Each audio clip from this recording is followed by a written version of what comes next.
అదే RTV app వార్తల్ని క్షణాల్లో చదివే అవకాశం ఉంటుంది. ఒక న్యూస్ పేపర్, ఒక టెలివిజన్ ఛానల్ మీ చేతుల్లో ఎప్పుడూ ఉంటాయి. కొన్ని విలువలకు గౌరవించవలసి ఉంటుంది. అక్కడ గెలుస్తారు, ఓడిపోతారు.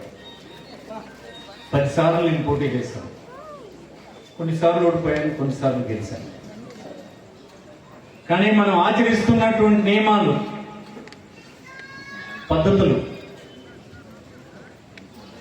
నిబద్ధత గమనించినటువంటి రాజకీయ పార్టీల్లో పనిచేయడం వ్యర్థం అని ఈ సందర్భంగా మీకు మనవి చేస్తుంది. రాజకీయాలు నడనాటికి దిగజారిపోతూ ఉన్నాయి. ఇది దేశంలో ప్రజల అభిప్రాయం.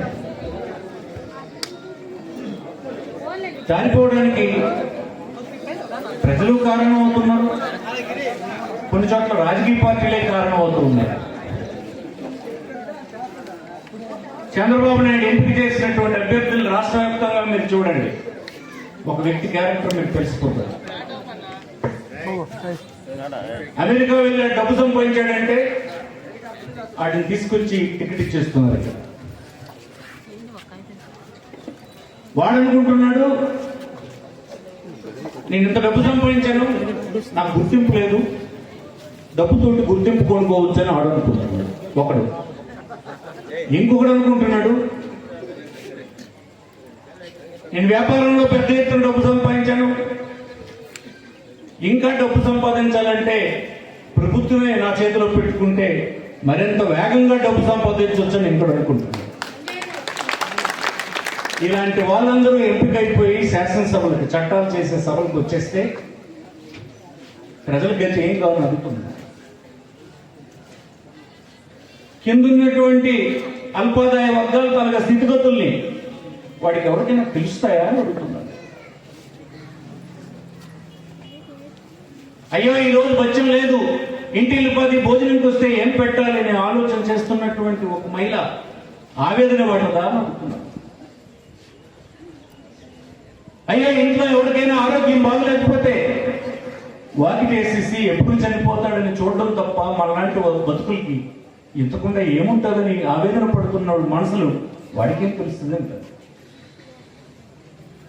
అందుకోసమే ప్రజా జీవితంలో ఉన్నటువంటి వారు సమాజం గురించి సమగ్రమైనటువంటి అవగాహన, పరిపాలనలో తీసుకోవలసినటువంటి నిర్ణయాలు ఎలాంటివి ఉండాలి, ఏ నిర్ణయాల వల్ల ప్రజా బాహుల్యానికి కొంతైనా సంతృప్తి చేయగలం అనేటువంటి భావన కలిగి ఉంది.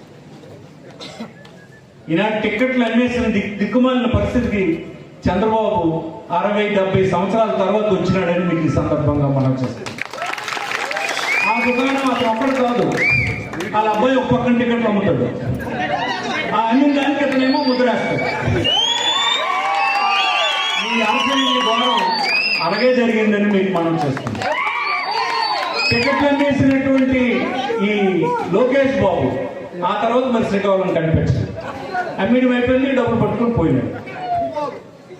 కానీ ప్రజలు, మీరు టికెట్ అమ్మినారు, ప్రజలు ఏమో మీకు అమ్మేస్తారు. రేపు అంత ప్రజాస్వామ్యం అంత అన్యాయంగా వాళ్ళు ట్రీట్ చేస్తే, హేళన చేస్తే దాని పర్యవసనాలు చాలా తీవ్రంగా ఉంటాయి అనడానికి ఈ అరసవిల్లే భగవంతుడు, ప్రపంచంలోనే పేరు ప్రఖ్యాతులు పొందినటువంటి అరసవిల్లి ప్రజలే సాక్ష్యం అనే ఈ సందర్భంగా ప్రాథమికంగా ఎందుకు రూపకల్పన చేశామంటే కేవలం ఓట్ల కోసమే కాదు. స్వాతంత్రం వచ్చినాడు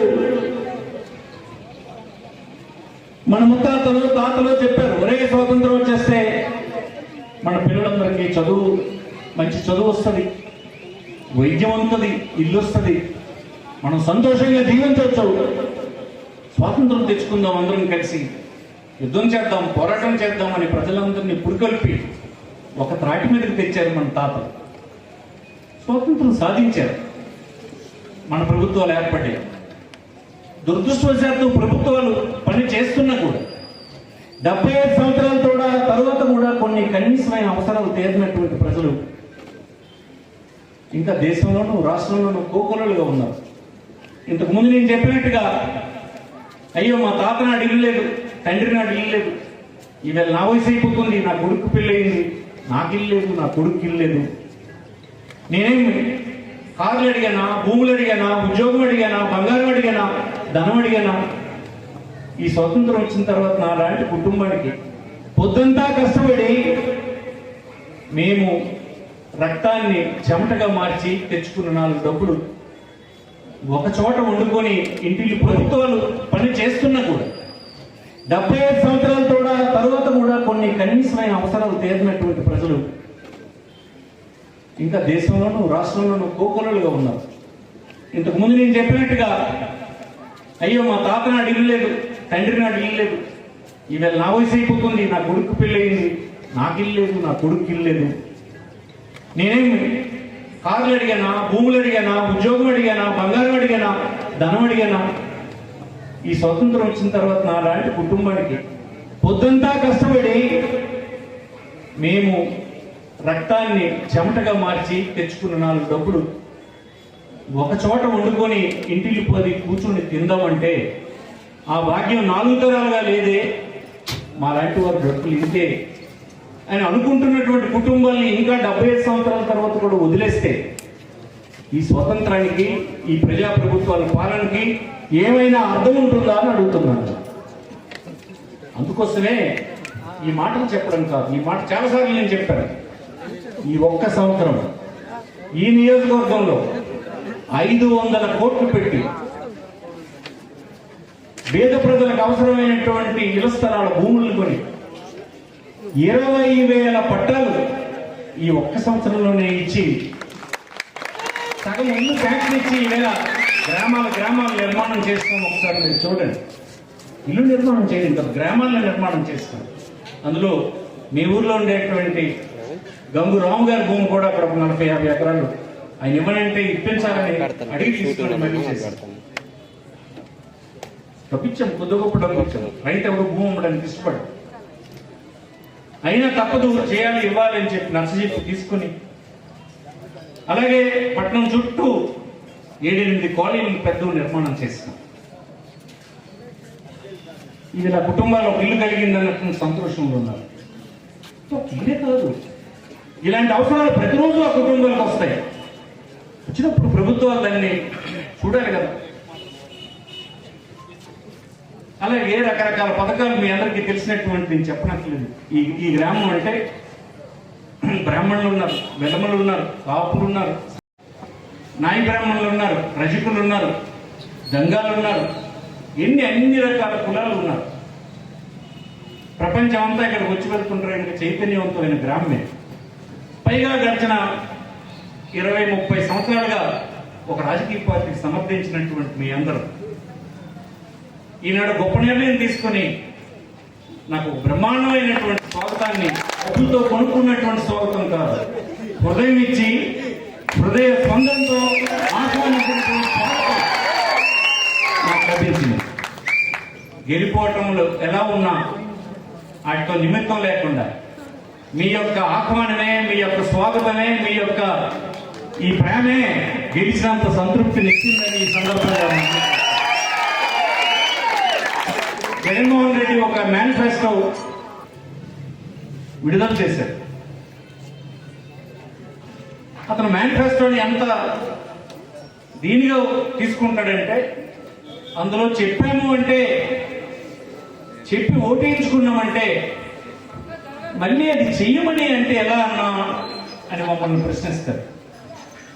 అందుకోసం చెప్పాము అంటే చెప్పినప్పుడే చూసుకోవాలి చేయగలమా లేదా. చేస్తామనివే చెప్పాలి, చెప్పిన తర్వాత అమలు చేసి తీరాలి. అందులో ఒక పథకం చెప్తారు, మహిళలందరూ ఇక్కడ ఉన్నారు. చేయూత అనేటువంటి పథకం మీరు డబ్బు అందుకుంటున్నారు కానీ అకౌంట్లో పడిన డబ్బు తీసేస్తున్నారు. ఎందుకు ఇస్తున్నాడు అన్నది మీరు ఎప్పుడైనా ఆలోచించారా? ఆలోచించారు. మేము చెప్పలేదు, మాదే తప్పు. ఎందుకంటే మన ఇంట్లో ఉండేటువంటి ఆడబిడ్డకు పెళ్లి ఎప్పుడు చేస్తాం? 20 సంవత్సరాలు, 18, 20, 21 సంవత్సరాలు అయినప్పుడు చేస్తాం. అత్తవారింటికి వెళ్ళిపోతుంది. తొలినాళ్ళలో పెళ్ళైనటువంటి కూతురు తాలూకు అవసరాలు తీర్చడంలో తల్లి తండ్రి వారి దగ్గర ఉన్నటువంటి డబ్బులన్నీ ఇచ్చి కూతురికి ఏ కష్టం రాకూడదని చూసుకుంటారు. కానీ ఆయనకు ఒక 25 సంవత్సరాలు అయినప్పటికీ ఇక్కడ తల్లి తండ్రి వృద్ధులైపోతారు. వీళ్ళ చేతిలో కూడా ఆదాయం, మేనేజ్మెంట్, ఇంటి మేనేజ్మెంట్ ఉండదు. అక్కడ కొడుకు వస్తాడు, కోడలు వచ్చేస్తాడు. కూతురికి ఇస్తుంటే ఒప్పుకునే పరిస్థితి ఉండదు. నువ్వు ఇచ్చేస్తుంటే మా పరిస్థితి ఏంటంటే వాళ్ళు కూడా పడుతుంది. అక్కడ పరిస్థితి ఏంటంటే భర్తకి మొదట ఉన్నట్టు పిల్లినాడు ఉన్నటువంటి ముచ్చట్లు మరి ఉండవు 25 సంవత్సరాలు వచ్చినప్పుడు. ఎందుకు? పిల్లలు తెలియదు. వాడి అవసరాలు, వాడి బట్టలు, వాడి సోకులు, వాడి టెలిఫోన్లు, బిల్లులు, వాడి ఫీజులు, వాడి చదువులు, ఇవన్నీ భర్త తలుగా ఆదాయం అంతా వాళ్ళకి, ఆ ఇంట్లో ఉన్నటువంటి తల్లిదండ్రుల పోషణ వాడికే. ఆ ఇంట్లో ఆనాడు వచ్చినటువంటి ఆడపిల్ల మళ్ళీ పెద్ద సపోర్ట్ లేనటువంటి వ్యక్తిగా కోసం అంటే చంద్రబాబు లాగా ఎన్నిక వస్తున్నప్పుడు పసుపు కుంకుమ 5,000 రూపాయలు చేతులు పెడతారు. ఎన్నికైనా మొదటిసారి ఉండదు. ఆఖరిని వచ్చి 5,000 చేతిలో పెట్టి పసుపు, పాపం ఇతరులు ఇవ్వకపోతే పాపం పసుపు కుంకుమ కొనుక్కుంటాడా. ఆయన ఆలోచన అంత స్వల్పమైంది, నీచమైంది. ఏనాడు అతని 14 సంవత్సరాలు ముఖ్యమంత్రిగా ఉన్నాడు, 40 సంవత్సరాలు రాజకీయాల్లో ఉన్నాడు. ఒక్కనాడు చెప్పిన మాట అతను చేయలేదు. మేనిఫెస్టో అంటే సిద్ధు కాగితంలాగా ఎలక్షన్ అయిపోయినట్టే తీసి చెత్తపొట్లో పడేస్తారు. అందుకోసం ఆయన మేనిఫెస్టో ఎవరు నమ్మరు. 20 లక్షల ఉద్యోగాలు ఇవ్వకపోతే 3,000 ఇస్తానని చెప్పాడు. అప్పుడు 20,000 ఇచ్చినావు, మరి 20 మందికి ఇచ్చినావు నువ్వు చెప్పు. సిగ్గుండాలి. మళ్ళీ తయారైపోతున్నాను. బంపర్ 6 ఏంటి ఇప్పుడు మళ్ళీ పడుతున్నాను. సూపర్ 6 మీరు ఎవరైనా నమ్ముతాను రా. అది ఇంత దొంగ, ఈ దొంగ ఇలాగ కాలక్షేపం చేస్తాడు 70 సంవత్సరాలు. ఇప్పుడు గెలుస్తాడని అచ్చెన్నాయుడు చెప్తాను.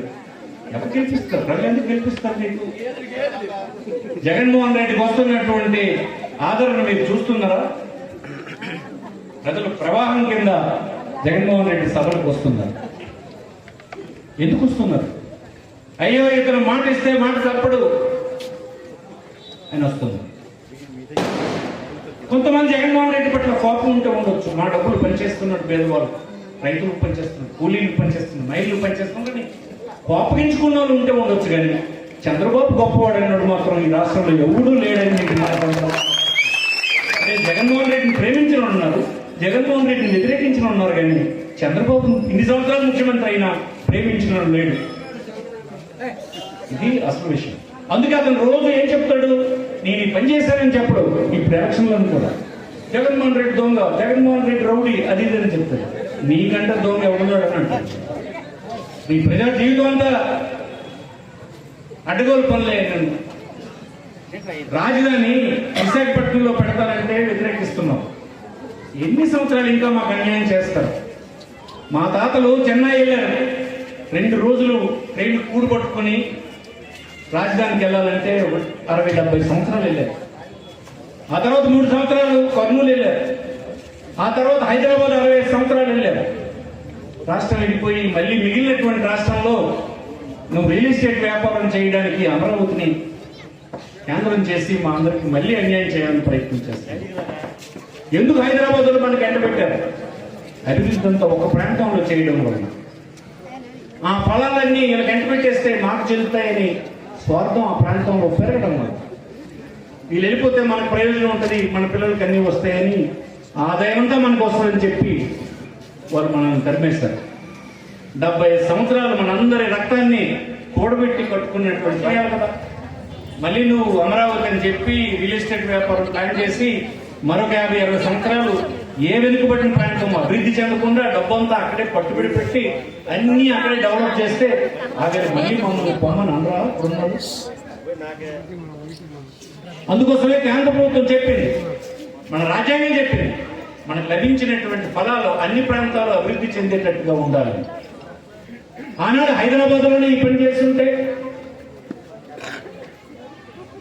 అక్కడ ఏర్పాటైనటువంటి 200 సంవత్సరాలు గడిచిన 60 సంవత్సరాల్లో జిల్లాకు 15 సంస్థలు ఆనాడే పెట్టుంటే రాజధాని విడిపోయినా మనకు వచ్చిన నష్టం ఏం లేదు.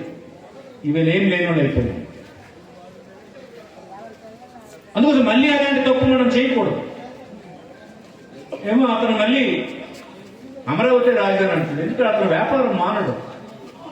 ఇన్ని సంవత్సరాలైనా మళ్ళీ వ్యాపారమే తప్ప ప్రజల తరగ అవసరాలు, ప్రజలకు సంబంధించినటువంటి అంశాలు అతను చేయలేడు. అతనికి వ్యాపారం మీద నమ్మకం ఉంది. ఇవాళ అతను చేసిన నిర్వాహకం వల్ల రాజధాని ఎక్కడ నిర్మాణం కాకుండా అయిపోయింది. ఇది పరిస్థితి నేను దగ్గర నుంచి చూసినటువంటిది. శాసనసభలో అతన్ని కడిగి పారేస్తాను అతను చేసిన తప్పులన్నింటినీ మీరు చూసుకుంటారు. దానికి అతను జవాబు చెప్పలేదు. రకరకాల అబద్ధాలు చెప్పాడు. ఈవేళ మన జిల్లాలో కొన్ని అభివృద్ధి కార్యక్రమాలు గడిచిన 5 సంవత్సరాలు టేకప్ చేశాం. ఇన్ని సంవత్సరాలుగా మన దగ్గర ఏదో ఒక చెప్పుకోదగ్గ సంస్థ రాలేదు. మిగతా జిల్లాలన్నీ ఎలాగే ఉన్నాయా? అభివృద్ధి చెందిన జిల్లాల పరిస్థితులు చూస్తే అప్పుడప్పుడు ఏడుపు వస్తుంది. ఈసారి ఒక పెద్ద ప్రాజెక్ట్ ని మనం టెక్కల దగ్గర 4,000 కోట్ల రూపాయలతో మనం సాధించుకున్నామని ఈ సందర్భం మనకు వస్తుంది. మరొక 3 నెలల్లో మూలపేట వద్ద నిర్మాణం అవుతున్న సీపోర్టు, మరో 3 నెలల్లో షిప్ ప్రపంచం నుంచి ఎక్కడికైనా కనెక్ట్ అయ్యేటువంటి షిప్ శ్రీకాకుళంకి రాబోతుందని మీకు అందరికీ. అలాగే బుడగట్లపాలెం దగ్గర ఒక ఫిషింగ్ హార్బర్ 200 కిలోమీటర్లు ఉన్నటువంటి శ్రీకాకుళం జిల్లాకి 75 సంవత్సరాలు అయినా తర్వాత కూడా ఒక ఫిషింగ్ హార్బర్ లేదు. మత్స్యకారులందరూ ఎక్కడెక్కడికో పరుగులు తీస్తుంటారు. కేరళ, గుజరాత్, తమిళనాడు, వేరు ప్రాంతాలకు వెళ్తుంటారు. తమిళనాడు పాకిస్తాన్ జలాల్లోకి వెళ్తారు, వాళ్ళు జైల్లోకి వెళ్ళిపోతూ ఉంటారు. ఇక్కడేమో చస్తూ ఉంటారు. ఇన్ని దుర్మార్గాలు జరుగుతుంది. ఈవేళ బుడగట్లపాలెం దగ్గర నిర్మాణం జరుగుతుంది ఫిషింగ్ హార్బర్.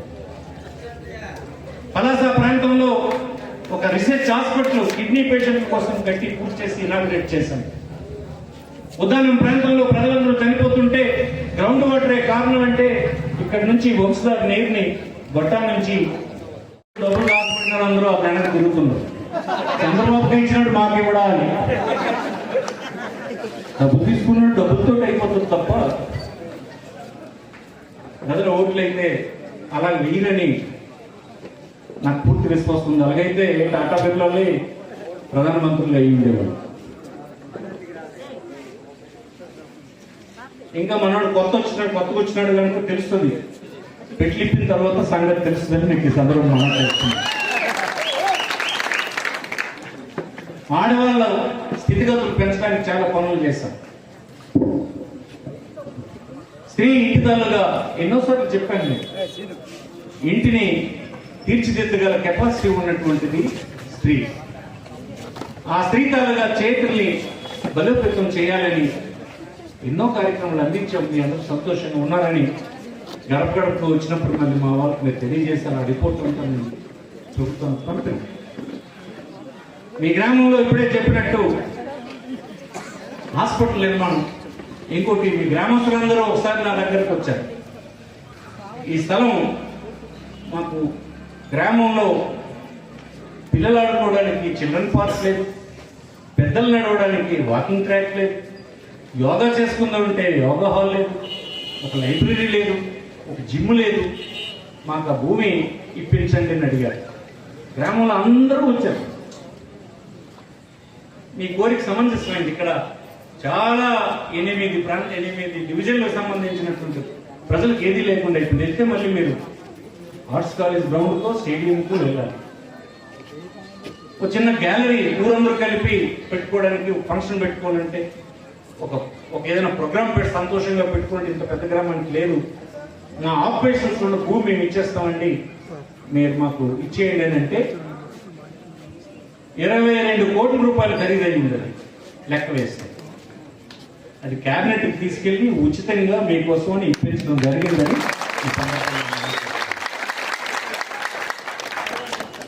మొదటి విడతప్పుడే 80 లక్షల రూపాయలు శాంక్షన్ చేశాం. గోడ కడుతున్నారు, గేట్లు పెడతారు. తర్వాత లోపల నేను చేయమన్నది ఏంటంటే చిల్డ్రన్స్ పార్క్, పెద్దవాళ్ళ పార్క్, వాకింగ్ ట్రాక్, చిన్న గ్యాలరీతో సహా డయాస్ అంటే ప్రోగ్రామ్స్ జరుపుకోవడానికి, తర్వాత యోగా సెంటర్, జిమ్, అన్ని సమగ్రంగా ఉండేటట్టు. సాయంత్రం అయినప్పటికీ అందరూ కలిసి ఆడుకునే పిల్లలు, పెద్దవాళ్ళు, వృద్ధులు, రిటైర్డ్ పీపుల్ తెల్లవారింటికి యోగా చేసుకున్నాను. అందరూ కలిసి దానికి వెళ్ళేటట్టుగా దాన్ని తయారు చేయాలని ఆ డిజైన్స్ అన్ని మీ వద్దతో కూర్చొని కొన్ని అప్రూవ్ చేసి శాంక్షన్స్ కూడా ఇవ్వడం జరిగింది. పని కూడా ప్రారంభించాం.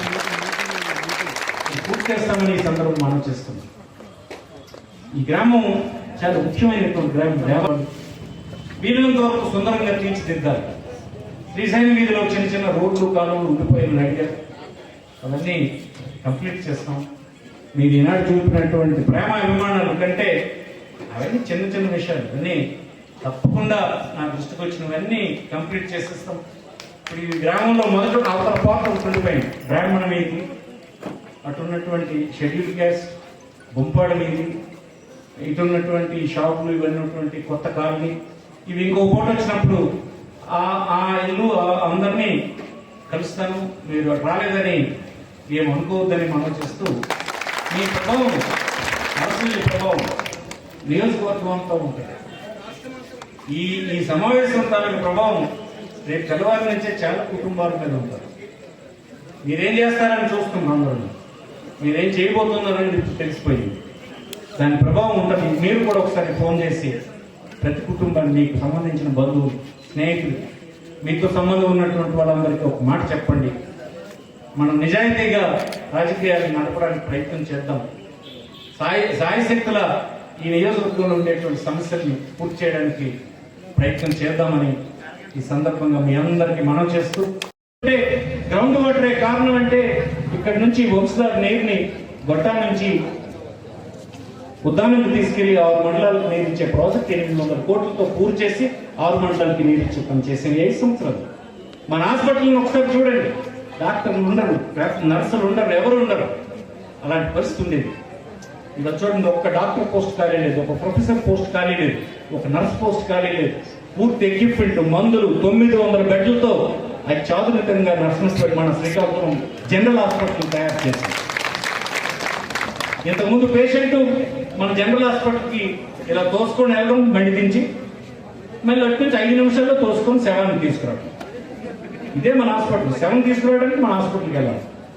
ఆ పరిస్థితి ఎలా మారిందో ఒకసారి మీరు వెళ్ళండి. హాస్పిటల్ అలా ఉందని మీరు వెళ్ళడం మానేకండి. అనవసరంగా ప్రైవేట్ హాస్పిటల్ డబ్బు పెట్టుకోండి. దాని కిందనే ఇంకా మరొక హాస్పిటల్ తేవాలని నగరంలో 6 హాస్పిటల్ కట్టాం. మీ దగ్గర ఒక నగర హాస్పిటల్ మీకు దగ్గరలోనే కట్టాం.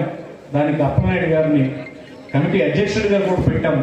ఇది మీకు సేవలు అందిస్తుంది. నేను ఇనాగరేట్ చేసి మీ అందరితో మాట్లాడాను.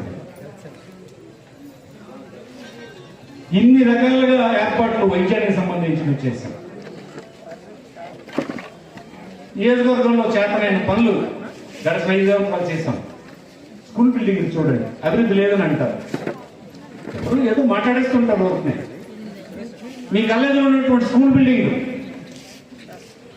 అభివృద్ధి చేసాం కాదా? పరిపాలన వికేంద్రీకరణ జరిగి మీ ఇంటి ముంగటి పరిపాలన వచ్చింది, అది అభివృద్ధిలో భాగం కాదు? మీకు అన్ని తోడడానికి అనేకమైన పథకాలు అమలు చేసి మీ ఆకలిని తీర్చి మీ పిల్లల భవిష్యత్తు తీర్చిదిద్దడానికి ప్రణాళికలన్నీ వేసి అందిస్తున్నటువంటి కార్యక్రమం ప్రజల ప్రమాణాలను పెంచడానికి కాదు. ఏది కాదన్నది ఈ ప్రభుత్వం మీకేనంటున్నాను.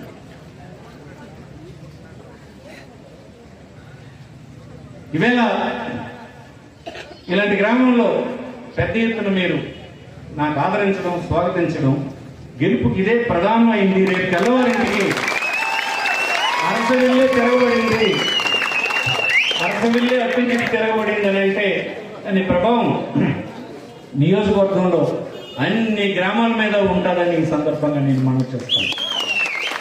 పాప రోజు డబ్బులు కాకపోయినారు, అందరూ ఆ వెనక తిరుగుతున్నారు. చంద్రబాబుకి ఇచ్చినట్టు మాకు ఇవ్వడా అని. డబ్బు తీసుకున్నట్టు డబ్బులతో అయిపోతుంది తప్ప ప్రజల ఓట్లు అయితే అలా వీరని నాకు పూర్తి విశ్వాసం ఉంది. అలాగైతే టాటా బిర్లాలే ప్రధానమంత్రులు అయ్యి ఉండేవాడు. ఇంకా మనోడు కొత్తగా వచ్చినాడు కనుక తెలుస్తుంది. పెట్లిప్పిన తర్వాత సంగతి తెలుస్తుందని మీకు ఈ సందర్భం మనం తెలుస్తుంది. మరిన్ని వీడియోస్ కోసం ఛానల్ ని సబ్స్క్రైబ్ చేయండి. లేటెస్ట్ అప్డేట్స్ కోసం వాట్సాప్ ఛానల్ ని ఫాలో చేయండి. And link